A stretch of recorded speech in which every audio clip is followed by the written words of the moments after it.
আল্লাহ বলেন এই বনি আদমের প্রত্যেককে যদি একটা করে স্বর্ণের পাহাড়ের মালিক বানিয়ে দেয়া হয়। কিসের পাহাড় দেখছেন জীবনে? আচ্ছা, স্বর্ণের পাহাড়ের যদি মালিক বানিয়ে দেয়া হয়, আহাব্বা আইয়াকুনা লাহু ওয়াদিয়ান, একটা করে স্বর্ণের পাহাড়ের মালিক বানিয়ে দিলেও সে চাইবে কিভাবে আরো একটা স্বর্ণের পাহাড়ের মালিক হওয়া যায়। আচ্ছা, একটু বুঝে শুনে উত্তর করবেন। একটা স্বর্ণের পাহাড়ের মালিক যদি আমি হই, শুধু আমি কেন, আমার 14 পুরুষ এটারে বিক্রি করে খেলেও কি শেষ করতে পারবো? তো আমার আরেকটা লাগবে কেন? আরেকটা দিয়ে আমি কি করব? স্বভাব।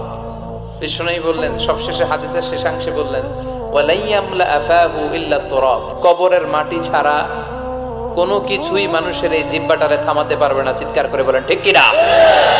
জন্য যার আছে বেশি ও চায় বেশি, এই ডিমান্ডটারে একটু কমাতে হবে, আল্লাহর কাছে শুকরিয়া করতে হবে। অর্থের প্রয়োজন আছে, কিন্তু এটার হৃদয়ে স্থান দেয়া যাবে না। এটা হাতে আসবে আবার চলে যাবে, ঠিক কিনা? হৃদয়ে স্থান থাকবে কার?